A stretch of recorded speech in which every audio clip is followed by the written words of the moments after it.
찬송가 288장 부르시면서 오늘 아침 새벽 기도에 시작하겠습니다.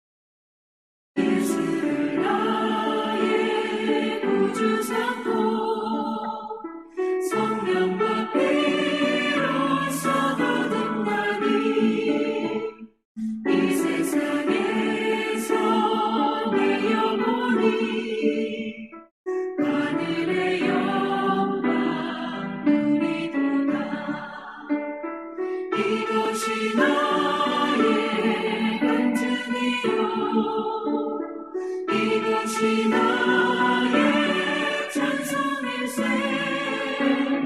나 사는 동안 끊임없이 우주를 찬송하리로다. 온전히 주께 맡긴대요.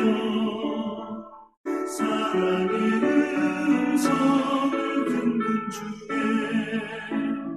천사들 완배하는 것과 하늘의 영광 보이로다. 이것이 나의 간증이요,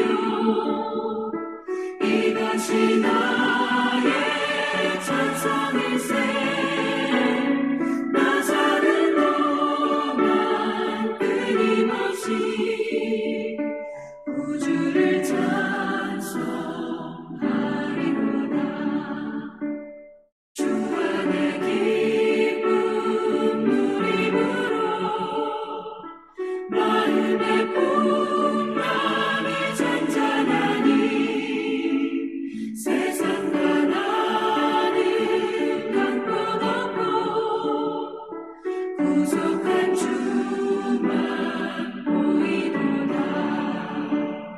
이것이 나의 간증이요,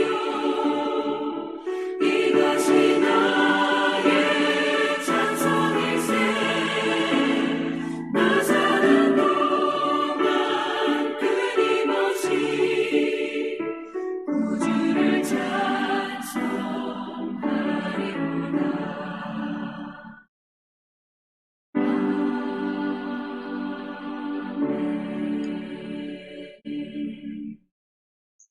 사랑의 하나님 아버지 감사합니다.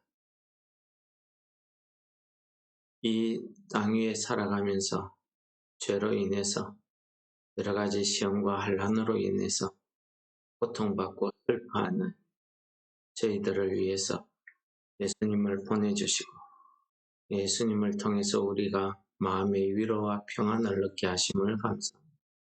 오늘도 우리가 예수님을 나의 구주로 삼고 사는 하루 되게 하여 주옵소서. 주님 이름으로 기도드립니다. 아멘. 오늘 본문 말씀은 욥기 16장 14절에서 24절 말씀을 읽도록 하겠습니다. 낙심한 자가 비록 겪는 자를 경외하기를 저버릴지라도 그의 친구들로부터 동정을 받느니라. 내 형제들은 겨울과 같이 변덕스럽고 그들은 겨울의 물살같이 지나가는구나. 얼음이 녹으면 물이 검어지며 눈이 그 속에 감추어질지라도 따뜻하면 마르고 더우면 그 자리에서 아주 없어지느니 대상들은 그들의 길을 벗어나서 삭막한 들에 들어가 멸망하느니라. 대마의 떼들이 그것을 바라보고 서바의 행인도 그것을 사모하다가 거기 와서는 바라던 것을 부끄러워하고 낙심하느니라.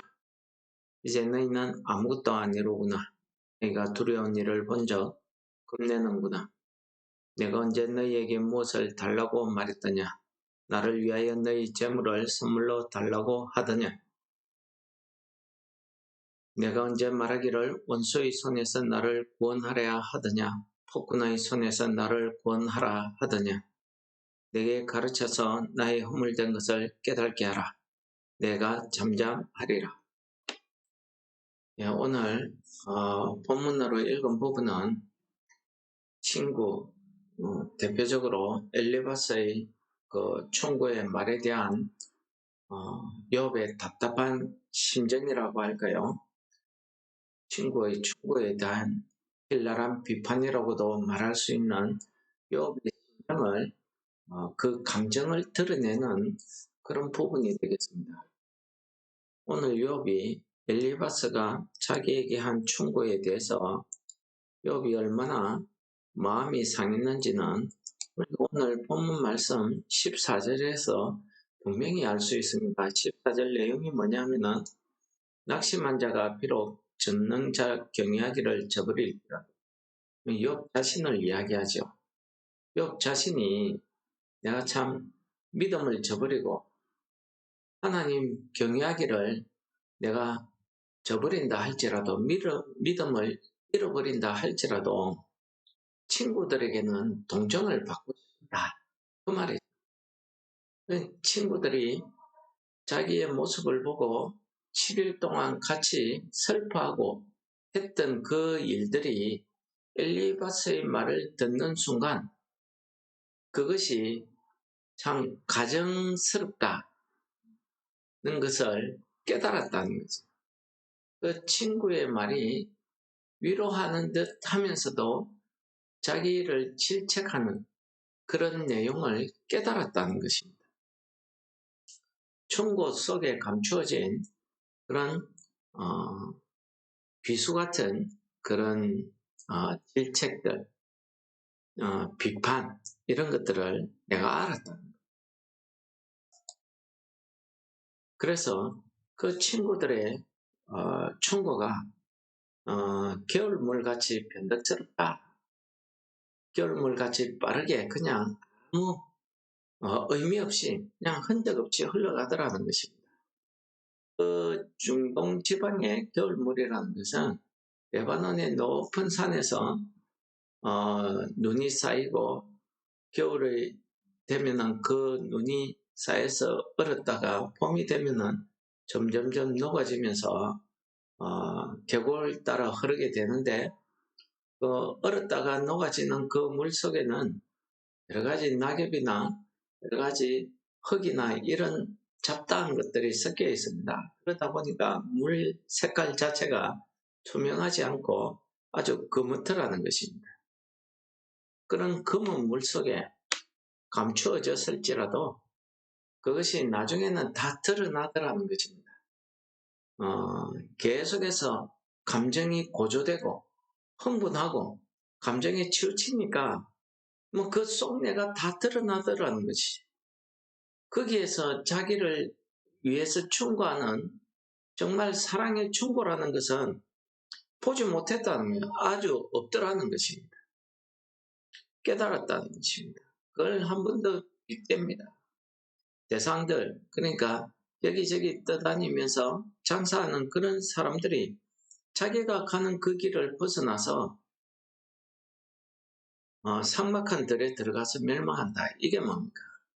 처음은 자기를 위한 그런 충고처럼 들렸는데 그건 알고 보니까 그게 아니더라는 것입니다. 자기를 비판하고 비난하더라는 것입니다. 그러한 비판, 비난이 결국은 다른 사람들이 알았을 때 얼마나 부끄럽냐, 얼마나 내가 그것을 깨닫고 나서 부끄럽고 내 마음이 낙심됐는지 모른다. 그런 말입니다. 그러면서 이제 친구들을 질책하는 욥의 대답이 오늘 21절에서 24절까지 나옵니다. 한마디로 친구들은 나의 당한 고난, 이 환난을 보고 겁을 먹었다는 것입니다. 왜요? 너희들 말대로 내가 죄가 있어서 하나님 앞에 벌을 받고 있는데 너희들이 그러한 하나님의 그 심판이 두려워서 자칫 나도 욥의 그 고난, 욥의 그 죄를 위로하고 동조하다 보면은 나도 같이 죄인이 되어서 하나님 앞에 벌받지 않을까? 그렇게 겁을 내고 있더라는 사실을 깨달았다는 거예요. 그러면서 뭡니까? 내가 너희들에게 뭐 위로를 해달라 했냐? 내가 무슨 제보를 달라 했냐? 나를 구원해 달라 했냐? 그렇게 이야기합니다. 내가 참 내 죄, 허물이 있거든. 나로 하여금 깨닫게 해봐라. 그럼 내가 말 안 하겠다. 그 말이지.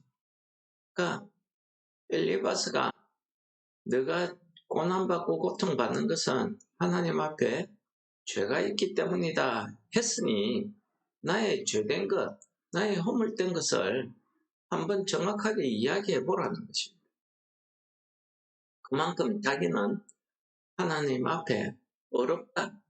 내가 하나님 앞에 죄 지은 것이 없다 하는 것을 이야기하고 있는 것이죠.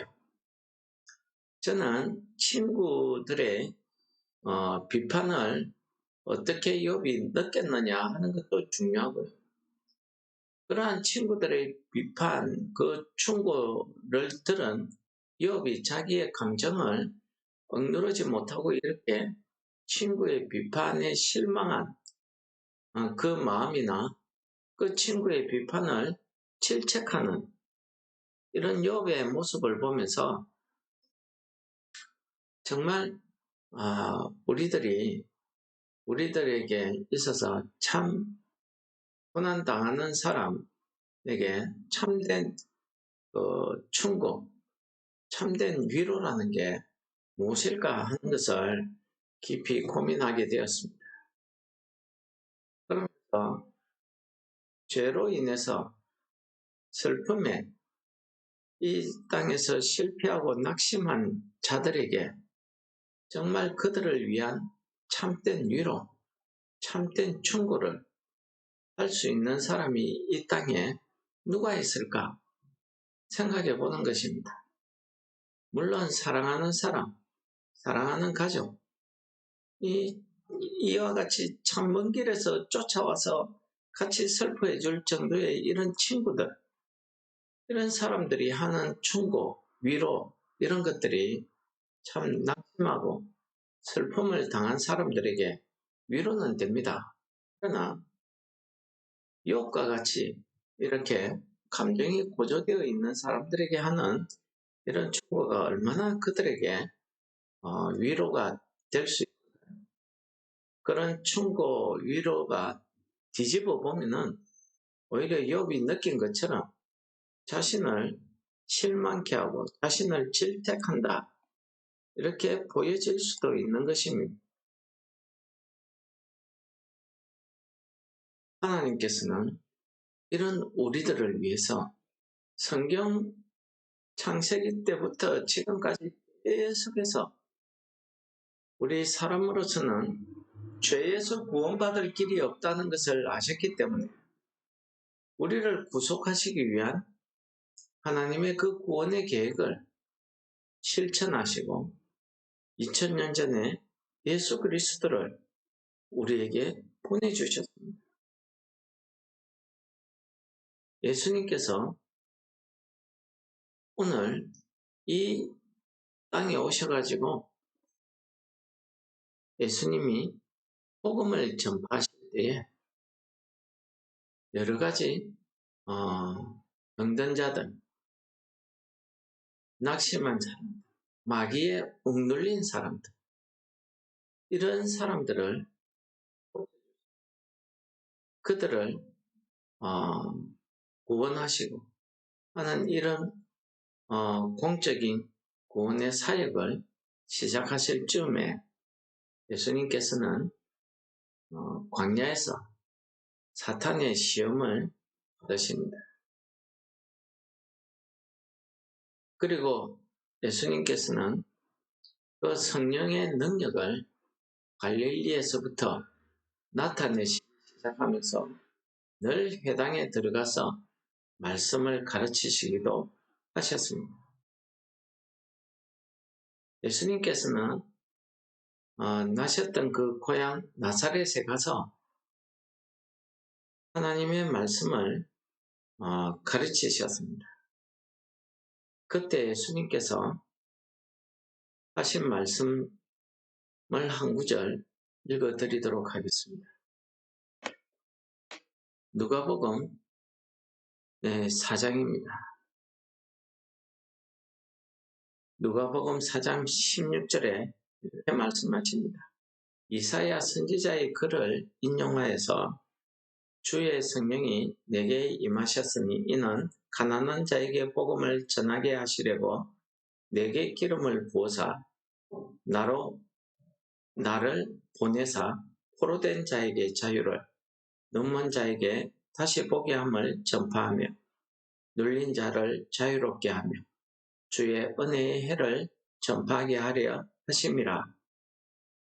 이런 말씀으로 예수님께서 나사렛에서 복음을 전하시고 그들을 위로하시고 구원하시려고 했지만은 나사렛에서는 예수님의 그 구원, 그 복음 전파를 받지 않았습니다. 예수님이 어릴 때부터 살았던 그 동네입니다. 그러니까 예수님을 너무 잘 아는 거죠. 우리하고 같이 놀았는데, 우리하고 같이 지냈는데, 갑자기 나타나서 이렇게 말씀을 가르치시고 성령의 능력을 행하니까 그들은 예수님이 귀신 들렸다 생각한 겁니다. 여러분, 제가 왜 이 말씀을 드리냐면 예수님이 이 땅에 오신 그 목적은 오늘 이사야 선지자의 전한 말씀처럼 억눌린 자를 자유롭게 하고 포로된 자에게 눈먼 자를 다시 보게 하고 포로된 자에게 자유를 주시려고 주의 은혜의 해를 전파하시려고 이 땅에 오셨다는 사실입니다. 사람의 위로, 사람의 충고는 사람의 고민을, 슬픔을, 억눌린 것, 포로된 것을 풀 수 있는 능력이 없습니다.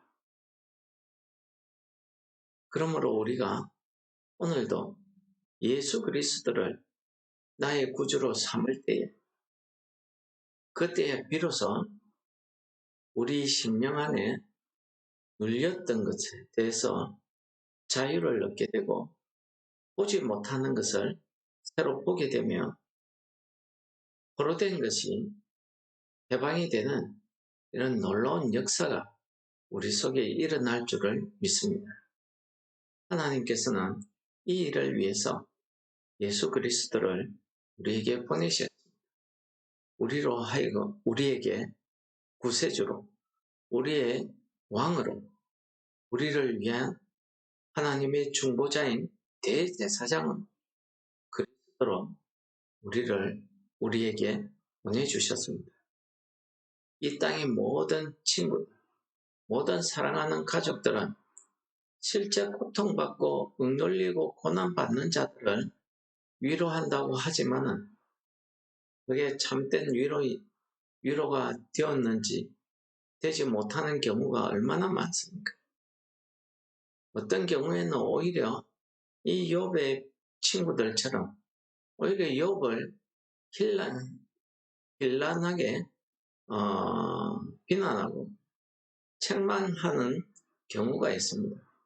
욥이 지적한 것처럼 자기들도 그 죄인을 위로하고 했다가 내가 오히려 또 죄를 뒤집어 쓰지는 않을까 이런 두려운 심령도 그 속에 있을 수 있습니다. 참된 위로는 이 세상에 없다는 사실을 오늘 본문이 우리에게 가르쳐 주는 거죠. 예수님이야말로 나의 구주가 되실 때에 우리의 고통, 우리의 슬픔이 해방이 되고 위로가 되어서 우리가 다시 한번 하나님의 은혜를 잊게 되는 그런 놀라운 축복을 우리가 받게 되는 거죠. 오늘 하루 우리의 삶 가운데 이러한 하나님의 위로와 하나님의 참된 사랑이 우리 속에 차고 넘쳐서 우리를 위해서 예수 그리스도를 이 땅에 보내주셔서 예수로 나의 구주 삼는 그런 놀라운 은혜의 한 날이 되시기를 축원합니다. 말씀을 묵상하시면서 다 같이 기도하시겠습니다.